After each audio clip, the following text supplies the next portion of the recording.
Today we're making my very favorite sourdough bread. It's a lemon blueberry sourdough. It's got bursts of lemon-soaked blueberries, sugared lemon zest, and the most amazing optional lemon vanilla glaze that really takes this one over the top. So whether you've been baking sourdough for a while or you're still figuring it out, you're gonna love this. Let's get to it. All right, we're gonna start by prepping all of our mix-ins because that's what gives this loaf its signature flavor. Now, we are using dried blueberries. These are just dried blueberries that I picked up from Costco. And the reason why we're using dried blueberries instead of fresh blueberries is because fresh blueberries are gonna affect the amount of moisture that's in your loaf. And it can be really challenging, especially for newer bakers, to use fresh fruit. So a lot of times your loaf will get really mushy and soggy and not be successful. But using these dried blueberries, you're gonna have success every time. So you're gonna take 80 grams of your dried blueberries, and this is kind of what they look like right now. We can come in close so you can see them. And what we're gonna do is we're gonna cover these with hot water. Now this is actually really hot boiling water. I'm just pouring right over the top. And you just want to make sure that you have enough water to completely cover them. And then we're just going to let these sit in the water and kind of rehydrate for a while. So for now, I'm just going to set my blueberries aside. Now, once we actually make this bread, you really won't be able to tell that the blueberries were dehydrated. Like, they will puff up and behave just like a fresh blueberry, but it's a great tip, especially for beginner bakers. The next thing that we're going to do is we're going to take 2 lemons. And we're gonna zest our lemons. Now we're gonna take this lemon zest and we're actually gonna put it in our sugar. So that was 80 grams of our dried blueberries, and I've got 20 grams of cane sugar here. You can use granulated sugar or cane sugar, just use what you have. And then I'm gonna take 2 lemons and I'm gonna zest them, and I'm gonna put the lemon zest right in the sugar, and then I'm gonna use my fingers to kind of mix the lemon zest and the sugar together. And that'll help release some of the oils from the lemon zest, and it will really make our sugar sort of like a lemon flavored sugar. It's delicious. Now this loaf isn't gonna be sour like your traditional loaf of sourdough bread. This has got just that perfect balance of the lemon, the sweetness from the blueberry. We're gonna add a little bit of honey to the loaf, not much, but just enough to kind of counteract a little bit of the sourness of the traditional sourdough. So it is still a sourdough bread. We're gonna make it the traditional way, but we're just adding a little bit of honey to it to kind of temper that sourness, and then a little bit of sugar mixed in with our lemon zest just to bring out the flavor of the lemon. All right, so got my 2 lemons here. Look at how beautiful that lemon zest is. All right. And the full recipe, if you're wanting this recipe, friends, will be down below.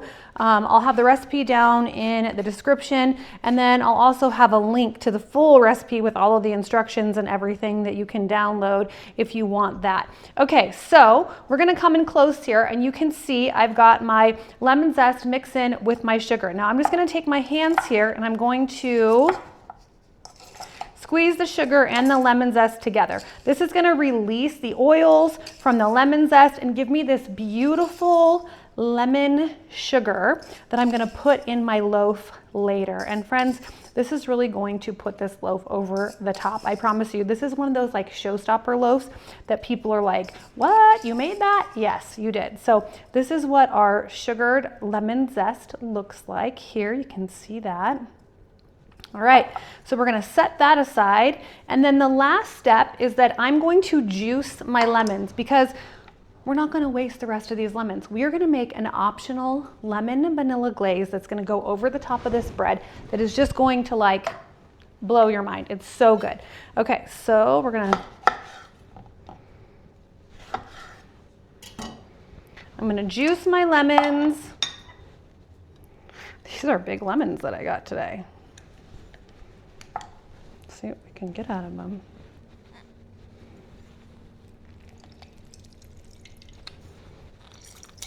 Whoa.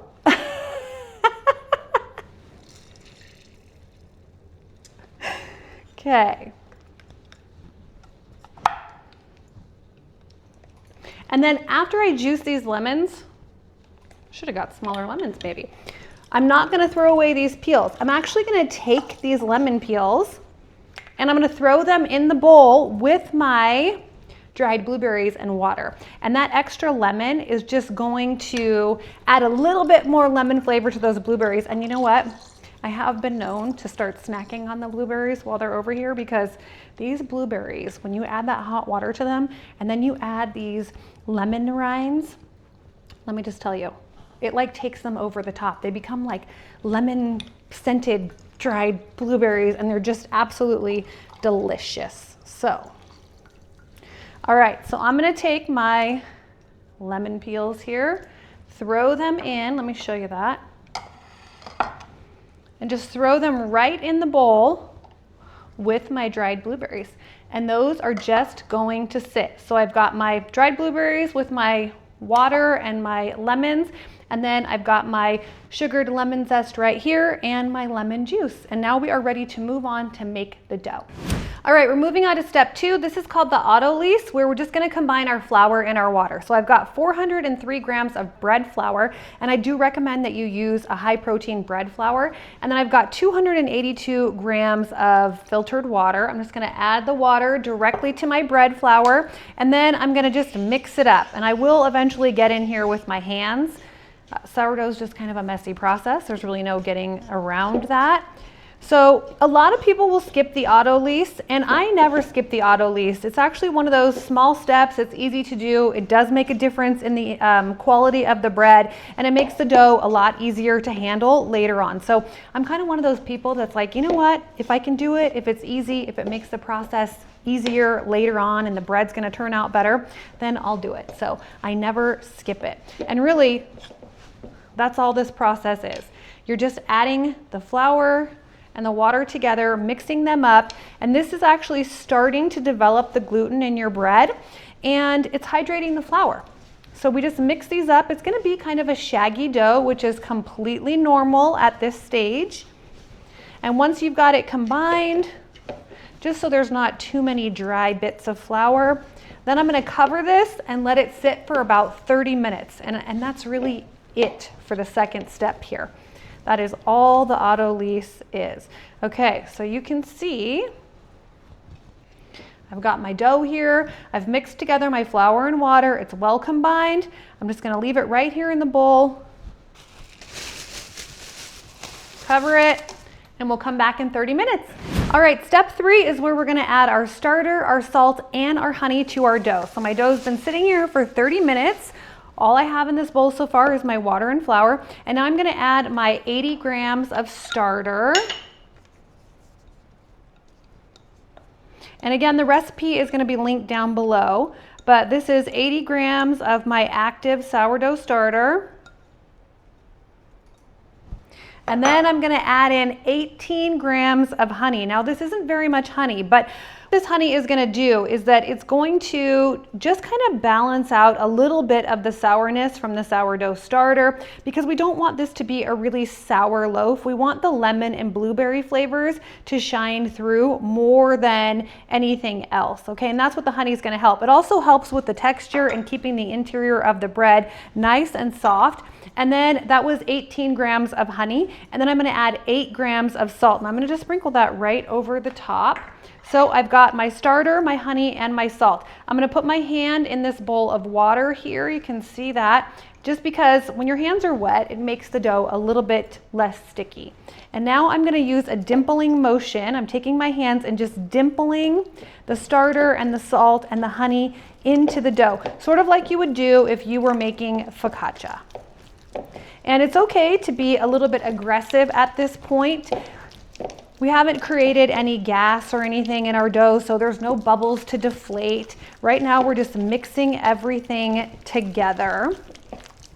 And I'm gonna mix this really, really well. If you watched any of my other videos, you've seen where I talk about how important the initial mix is. And it really needs to be like a 5 to 7 minute aggressive mix. Now, at first, this doesn't seem like it's gonna come together, but as I keep mixing this, you'll see this dough will start to come together. So don't worry if you're getting a little panicked at this point. This is completely normal. And I'm just gonna keep mixing. Now, once you've added your sourdough starter to your dough, that's when bulk fermentation actually begins. So at this point, we are starting bulk fermentation. I know that can be confusing for a lot of people, but this is the stage where bulk fermentation begins.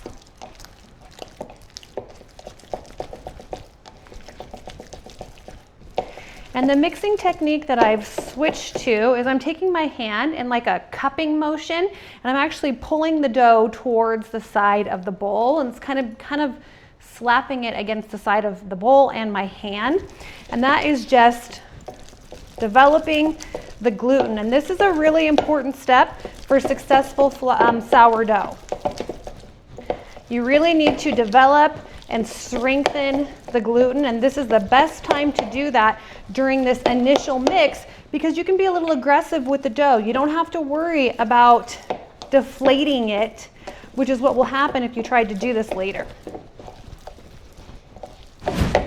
Okay, and we are just about done mixing our dough. It's been about 6 or 7 minutes, and I have been aggressively mixing it, but you can see how this dough has transformed. And all I'm going to do now is cover this and let it sit for 30 minutes, and then I will start my stretch and folds, and I will start adding in all of my fun stuff. All right, step 4 is where we're going to start our stretch and folds. So our dough has been sitting for 30 minutes. I'm going to take the cover off. I'm going to get my hands wet, and I'm going to start my first round of stretch and folds. Now, we're going to do a total of 4 rounds of stretch and folds. And for the first round, we're just going to do a normal stretch and fold. On the second round, that's when we're going to add in our sugared lemon zest and our dried blueberries. But for now, we're going to do 1 round of basic stretch and fold. So I've got my hand wet. I'm going to reach into the dough, reach down to the bottom, pull the dough up, stretch it, and then fold it into me. And then I'm going to turn the bowl a quarter turn. I'm going to reach in, grab the dough, pull it up, stretch it, and fold it in. That's why it's called a stretch and fold. Turn your bowl a quarter turn and repeat, pull it up. And you can see as I go around the bowl, that was the 3rd one, now I'm on the 4th one, the dough isn't stretching quite as much, and that is totally normal. You don't want to keep pulling and tear the dough, so once you feel some resistance, just stop. So I've gone all the way around the bowl. That's considered 1 round of stretch and folds. Now I'm just going to organize my dough a little bit. I'm just kind of folding the dough down under itself. This is totally optional, just a thing that I like to do. And then you're done. You're going to cover your dough and let it sit for 30 minutes. The first round of stretch and folds is now done, and then we will come back and we'll start the second round, and that's where we'll add in all of our yummy stuff. All right, it's been 30 minutes and I'm back to do my second round of stretch and folds. Now, this is where we're going to add all of our fun stuff to our dough, and this is going to be a little bit trickier, but I promise you can do it. So the first thing that I'm going to do, I have my sugared lemon zest here. I'm just going to sprinkle this right over the top. And you want to make sure you get it all, because this is good stuff. We don't want to waste any of it. Okay, and then the next thing I'm going to do, I have my bowl here that has my dried blueberries that have been soaking in the hot water with the lemon peels. I'm going to actually just drain this. So I'm going to toss these lemon peels. I'm just chucking them in the sink. All right, and then we got a seed in there. Nobody wants a seed. Okay. And then I'm actually just going to drain these in a colander here. I'm not going to rinse them or anything like that. And then I'm just going to pour them onto this plate here, so I can pat them dry a little bit and make sure that there are no more lemon seeds. So there's one. And we're good. You'll do a better job of squeezing your lemons. I had like monster lemons today. So, and then I'm just going to gently pat them, trying to get any extra water out. Ooh, lemon seed. Okay, there we go. All right. And now I'm going to pour these lemons right over the top of my bowl. And can I just tell you, it smells so good. This dough smells fantastic. It's like a summer day. I love it. Okay, I'm gonna get my hand wet, and then I'm gonna do what's called a dimpling motion. And I'm just gonna dimple this sugared lemon zest and these berries right into my dough. just to kind of push them down a little bit. Now, if you were using fresh or even frozen blueberries, you would have a giant mess at this point. Those blueberries would be bursting, they would be all over the place, but because we have the dried blueberries, it's not going to be an issue for us. So I dimpled them in, I lifted my dough up and did my stretch and fold. I'm turning my bowl 1/4 of a turn. I'm going to do another stretch and fold. I'm going to turn it 1/4 of a turn. Whoops, lost one. And then I'm going to turn it again. Now, the reason why we're adding all of this stuff during the second round of stretch and folds is because we've got 2 more full rounds after this, and we want to evenly disperse all of these yummy blueberries and this lemon zest throughout our dough. And the way that we're going to do that is by doing more stretch and folds. So we've done round 2. I'm just kind of organizing my dough a little bit in the bowl, just by lifting it up and folding it under itself. And this is something I always do no matter what dough I'm making. And you can see, look at those beautiful blueberries that are now on the surface of our dough, looking pretty good. And I'm just gonna cover this and let it sit for 30 minutes, and then I'll come back and I'll do round 3 and round 4 of our stretch and folds, and I'll show you what it looks like. We'll come back maybe for round 4. Each time you do these stretch and folds, you're gonna notice that the blueberries and the lemon zest get even more incorporated into your dough, because we don't wanna slice into our bread and have like one slice of bread that has tons of blueberries and another slice that has none. That's why we're gonna add these during the second round of stretch and folds. Okay, I have finished 4 rounds of stretch and folds, and I wanted to show you what the dough looks like right now. It is smooth. You can see that we've got blueberries mixed throughout. You can see a little bit of that sugared lemon zest throughout there. So this is what my dough looks like after the 4th round of stretch and folds. I've got a nice disbursement of the blueberries. They're not all in one area, and that's good because when we slice open our loaf, we want each slice to have blueberries in it. Now I'm going to start the bulk fermentation phase. So all I'm going to do is cover my bowl here, and I'm just going to let this sit. This might really be the easiest part of the process. I'm just going to let it sit for anywhere between 3 to 8 hours. Now, a lot of people are gonna say, Heather, just tell us how long to let the dough sit. Unfortunately, it's not quite that simple. Even though bulk fermentation, we're just letting the dough sit, it actually is quite challenging, and this is where most new bakers have a lot of trouble. What we're looking for in the bulk fermentation step is for this dough to almost double in size, for it to be light and airy, kind of like a giant marshmallow. And when we shake our bowl, for the entire mass of dough to kind of move as one mass of dough. And then also the dough should start pulling away from the sides of the bowl, and we should see lots of bubbles. That's how we'll know when bulk fermentation is done, and that really can vary based on a lot of things, but the first one is going to be temperature. The warmer the dough, the faster it's going to bulk ferment, and also grains. If you used whole grains, it will bulk ferment a little bit more quickly than just using the traditional bread flour that we used. So my guess is that this is going to take about 3 hours, but we'll keep checking it, and I'll come back when bulk fermentation is done. All right, it has been almost 3 hours, and I have decided that bulk fermentation is done. So let's take a look at this dough. You can see we've had a great rise. The dough has almost doubled in size. You can see we've got some bubbles happening. That means that fermentation has happened. We've built up some gas in the dough. Let me give it a good shake. You can see the entire bowl is moving. The whole mass of dough is moving. And it's light and airy like a marshmallow, and it's not sticking to the sides of the bowl. Those are all good signs that bulk fermentation is done. So what we're gonna do now is we're gonna shape this. We're gonna start with the pre-shape. I'm gonna get my dough scraper wet just by dipping it in the bowl here. And then I'm gonna turn the dough out onto my work surface here.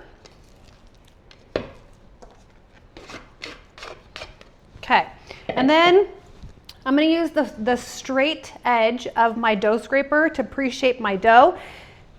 I'm going to take the dough scraper and I'm going to be pushing the dough in towards itself as I use my other hand as a guide. So let me show you how I do that. I'm pushing it in.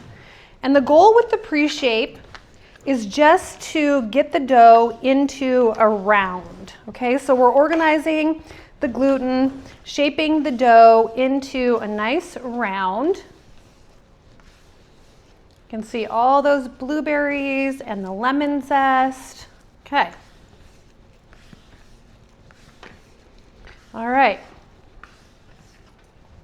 That is it for pre-shaping. Now, I'm going to leave this sitting on my counter uncovered for for about 15 to 20 minutes. And the reason why I don't want to cover it is I actually want the dough to form a light skin on the surface.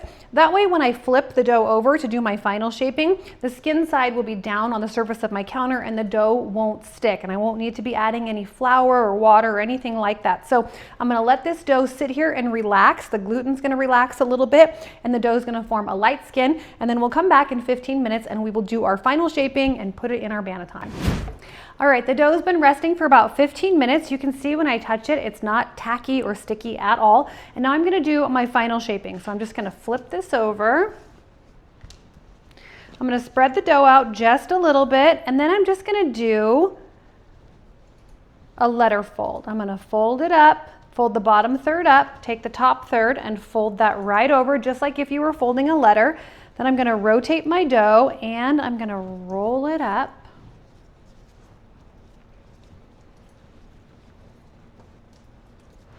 I'm going to pinch the seams. And there we go. That is it. I am done with the shaping of my dough. Honestly, the hard part with this dough is completely done. I'm going to put this in my banneton basket. And then I will cover it and put it in the refrigerator for anywhere from 8 to 18 hours. I'm not going to really go past 18 hours because the dough can start kind of deteriorating a little bit and then the loaf won't be as tall and fluffy. So I like to keep it around 8 to 12 hours. So I'm going to put it in the fridge for 8 to 12 hours and then we will come back tomorrow and bake up our lemon blueberry sourdough. All right, we are at my favorite step, the baking step. Yay! All right. I've got my really hot Dutch oven here. This has been preheating in my oven at 450 degrees for about 40 minutes. So my oven and my Dutch oven are very, very hot. Now I've got my dough here. I just took this out of the refrigerator so it's nice and cold. I have my parchment paper here. Now I am crumbling up my parchment paper so that when I put this in the Dutch oven with my dough on top of it, I won't get any weird creases in my dough. So, all right, I'm going to turn my loaf out onto my parchment paper. And I'm just going to score this loaf. I'm going to do one long expansion score from the top of the bottom to from the top of the dough to the bottom along the surface. I'm going to score pretty deep, about 1/2 inch deep, and I'm going to hold my blade at an angle. Now this is a very sharp bread loam, okay? It's important that your bread loam is sharp or you won't be able to make a very clean cut. Okay, here we go. And that was it. And I'm going to go back in and I'm actually going to take my blade, I'm going to hold it at even more of an angle, and I'm going to score just along the surface of the dough. And you can see what I'm doing here is kind of creating a little bit of a flap. And that'll just help make sure that we get a really beautiful ear. Now I'm going to transfer this into my hot Dutch oven. Carefully because it's really hot. Okay, I'm going to put the lid on and we're going to bake this at 450 degrees for 20 minutes with the lid on, and then we're going to take the lid off and bake it for another 20 minutes until the internal temperature is about 205 to 210 degrees, and then we will know that our loaf is fully baked and ready to eat.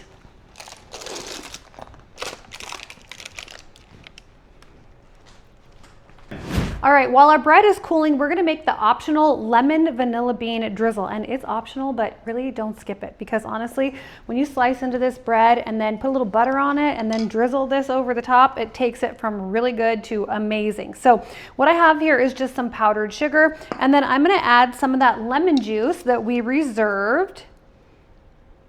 And all the ingredients are down below in the recipe for you. I'm just going to whisk this in, and then I'm also going to add a 1/2 teaspoon of a vanilla bean paste. If you don't have vanilla bean paste, that's okay. Just use vanilla extract. Either one will work. And then, you know, powdered sugar has to be my least favorite baking ingredient. No matter how careful you try to be, it always makes a mess. It's just one of those things that I do not love working with, but you need it for this recipe. All right. This is gonna have that really good kick of lemon in there. So when you bite into that bread, you get that tart lemon taste with the juicy blueberries. It is so good. Now, all right, I'm happy with this. You can make this whatever consistency you like. If you want it to be thicker, go ahead and add more powdered sugar. If you want it to be a little bit thinner, then just add a little bit less lemon juice. I love those, just the vanilla bean specks that you can see in there. So pretty. All right, that is it for the optional lemon vanilla drizzle. All right, we have taken our loaf out of the oven and look how amazing this is.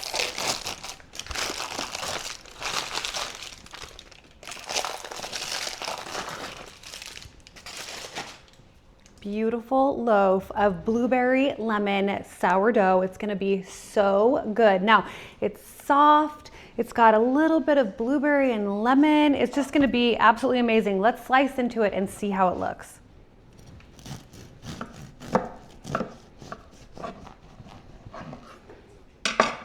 And look at that.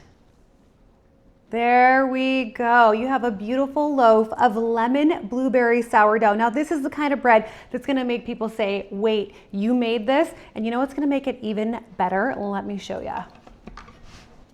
We are going to cut a slice of this. It's still a little bit warm, but that's my favorite. I'm gonna add some butter to it.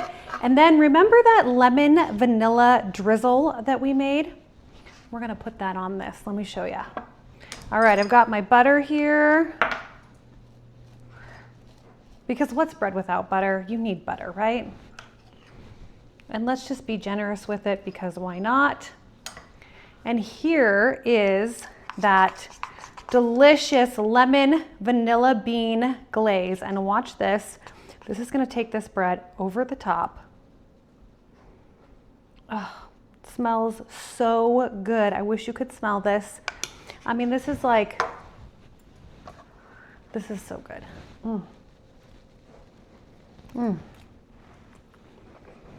The blueberries, the lemon, that butter. You need to make this, okay?